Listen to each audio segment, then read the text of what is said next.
You know that feeling. You carry a watermelon home from the store, heavy in your arms. You paid good money for it, $7, maybe more, and you have been thinking about it all day. The sweetness, the cold red flesh, summer the way it is supposed to taste. You set it on the counter, you pick up the knife, and the smell that comes out is almost nothing. You cut through and the inside is pale pink, nearly white near the center, watery, loose. Not what you were hoping for, not even close. You take it outside anyway. You set it on the table. Your children take a slice because they are polite. One bite and they put it down. They reach for something else. Nobody says anything. You smile and say it is pretty good, and everyone nods along. But you know, $7, a whole summer afternoon, and something was missing. That feeling does not have to keep happening to you. There is no luck in picking a watermelon. The people who always seem to bring home the good one, they are not guessing. They know something that was common knowledge once, passed from hand to hand, mother to daughter, farmer to neighbor, the way all important things used to travel, quietly, without a price on it. My name is Amos Yoder. I have farmed the same ground in Holmes County, Ohio that my grandfather Samuel farmed before me and his father before him. 4 generations on the same land. My father Jacob taught me the way you learn things on a farm, by walking beside someone and watching, not by reading a pamphlet, not by watching a screen. Today I am going to give you 7 tests. 7 signs, things you can do with your own hands and eyes before you ever bring a melon to the register.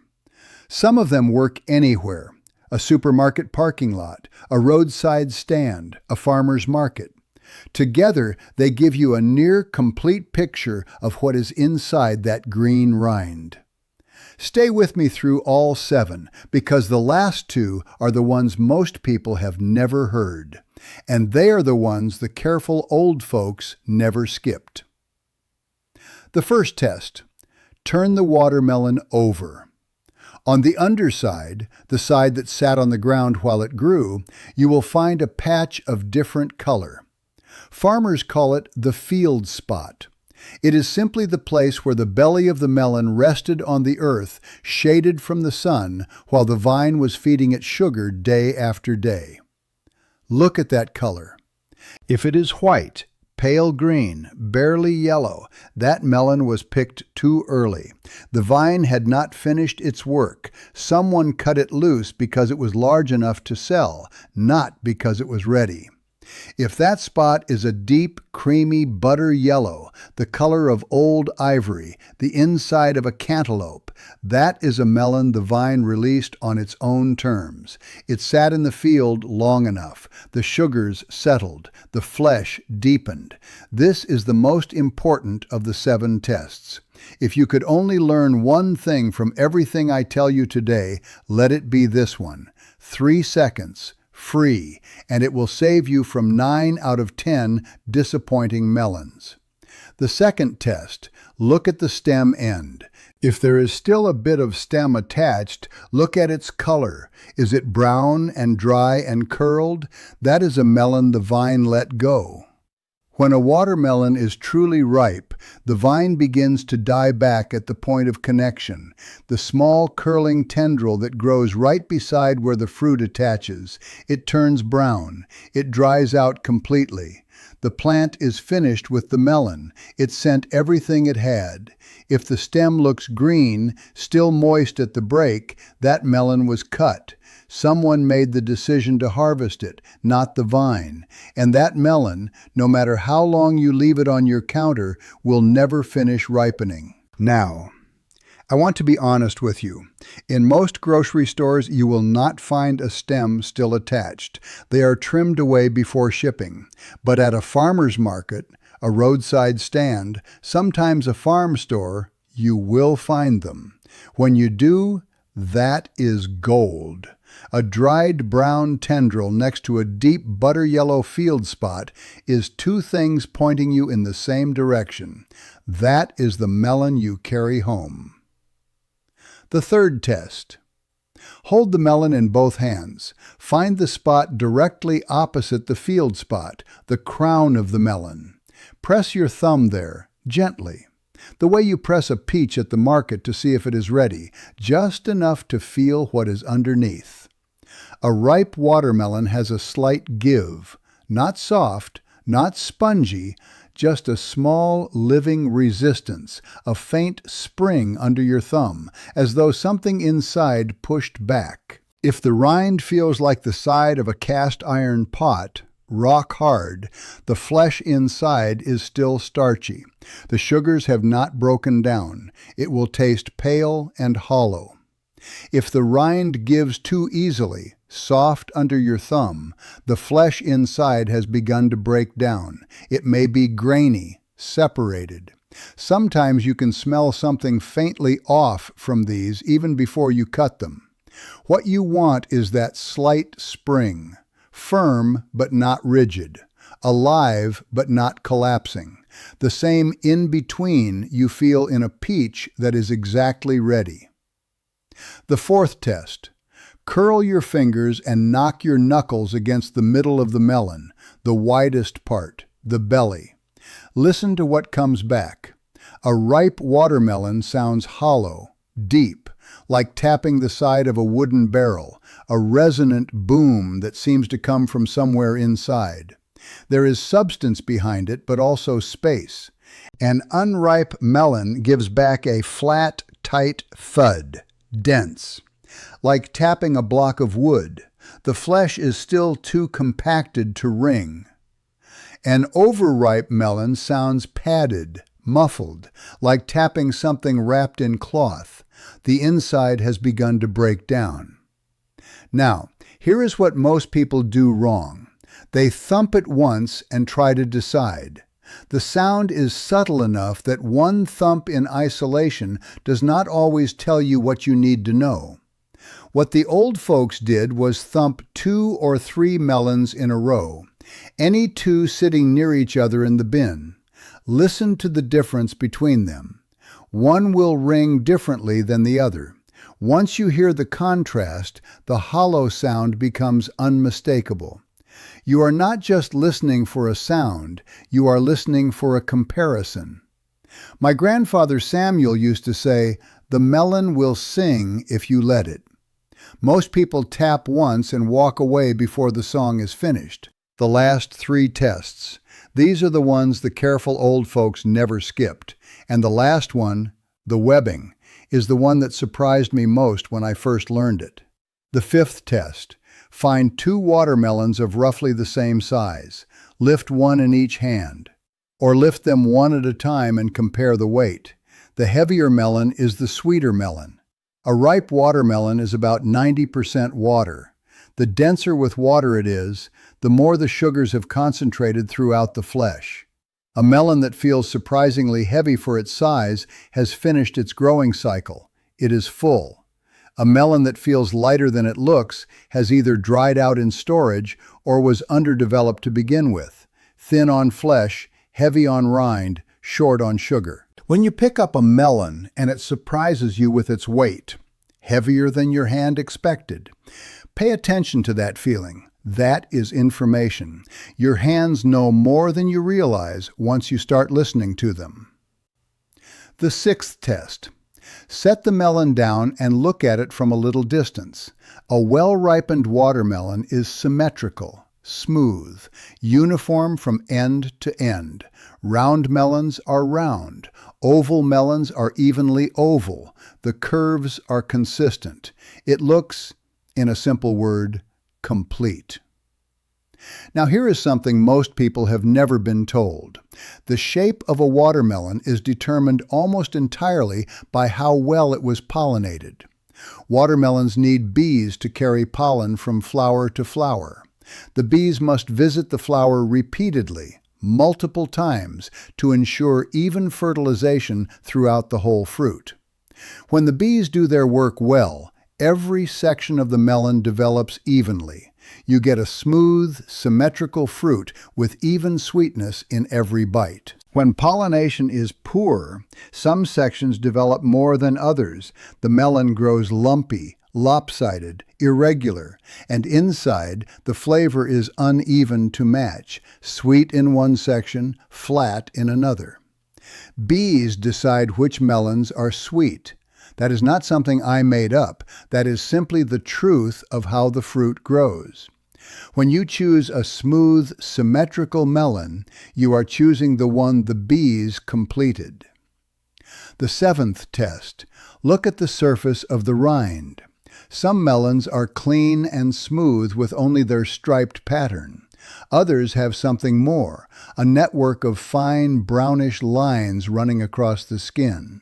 Faint raised scars, rough to the touch, slightly darker than the rind, irregular and lacy, like a spider web drawn by a slow hand. That webbing is scar tissue. It is the mark of bee visits during the flowering stage. Every time a bee pushed its way into the watermelon flower, it left a small wound on the developing surface of the fruit. The fruit healed, but the scar stayed. More webbing means more bee visits. More bee visits means more thorough pollination. More thorough pollination means more sugar developed evenly throughout the flesh.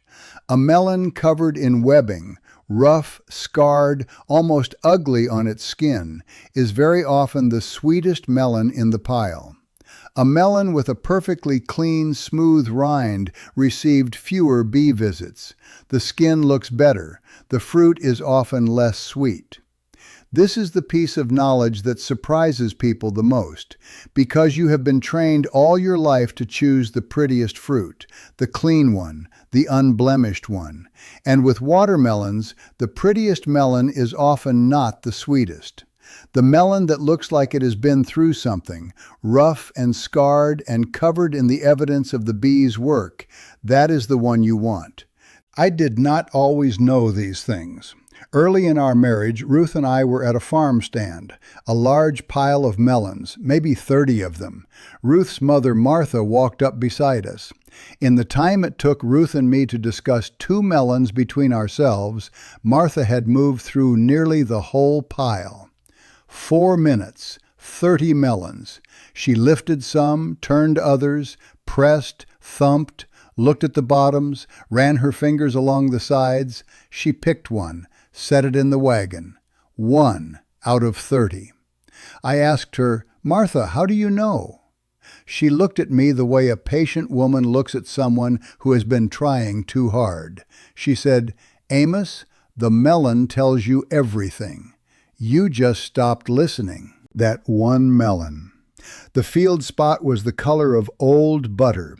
The rind was rough with webbing. It was heavier than it looked. When we cut it open on the porch that evening, the flesh was deep red, almost crimson, and it smelled the way a watermelon is supposed to smell, sweet and cold and like something that belongs to summer. You may be wondering, if this knowledge is so simple and so practical, why does no one teach it? Why is it not printed on a sign above the watermelon bin at your grocery store? Think about that carefully. The supermarket does not run an advertisement teaching you the field spot test, because if every shopper knew it, half the melons in their bin would never sell. There is no money in an educated shopper. A customer who can identify an unripe melon is a customer who puts it back. And the store needs to move every melon in that bin, ripe or not, because they paid for every melon in that bin. Watermelons are picked early for shipping, not for flavor. They are picked when they are firm enough to survive 1,000 miles in a truck. Ripeness and shipping durability are not the same thing, and the industry chose durability a long time ago. What I am teaching you today is not new. Your great-grandmother knew all of it. She did not buy 7 watermelons to find a good one. She bought one because she knew how to read it.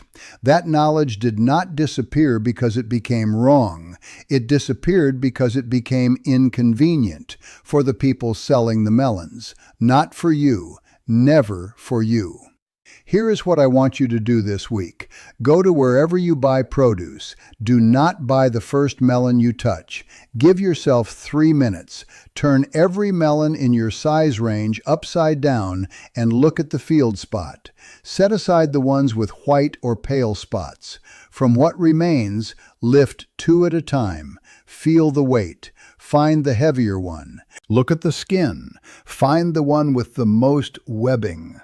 Rough, scarred, lacy lines across the rind. Check its shape. Is it symmetrical? Does it look complete? Press the crown gently with your thumb. Does it spring back? Or does it feel like stone? Thump the belly, then thump the one beside it. Listen for the difference.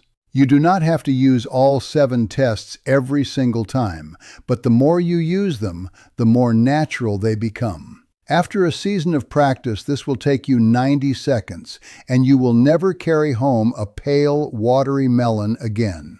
My grandfather Samuel used to say that a man who tends his land carefully never goes hungry, and a woman who knows her produce never wastes a dollar. That is the deeper truth underneath all 7 of these tests. This is not a trick. This is not a shortcut. This is the result of generations of people paying close attention to the world around them and passing what they noticed to the person standing beside them. When you learn these 7 signs, you are not just learning how to pick a watermelon. You are reconnecting with a way of moving through the world, slowly, deliberately, using your eyes and your hands instead of trusting a sticker or a price tag or a label that someone else put there. Your children will learn this too, if you show them. The next time you are at a market with a child, a son, a daughter, a grandchild, a neighbor's child, let them hold the melons. Let them press the rind. Let them hear the thump. Tell them what they are listening for. That is how this kind of knowledge survives, not in a book, in a hand placed over a small hand at a farm stand on a summer afternoon, showing them what to feel for. That is what Martha did for Ruth. That is what I hope this does for you. Tell me in the comments, which of the 7 tests had you never heard of before? The webbing? The shape? The tendril? I am especially curious about that one. Because every time I mention the webbing, someone tells me they spent years choosing the smoothest melon in the pile, the cleanest one, the prettiest one, not knowing the rough one was the sweet one. And if your grandmother had her own way of picking melons at the market, something she did that I have not mentioned here, something she learned from her own mother or from the farm she grew up on, write it down in the comments. That kind of knowledge belongs to everyone. Next time, I am going to walk you through the way we grow tomatoes on this farm, from saving the seed in the fall all the way through staking, pruning, and the harvest that runs from July into October. There is a right way to stake a tomato plant, and most people are doing it in a way that costs them half their crop. My father showed me differently. I will see you then.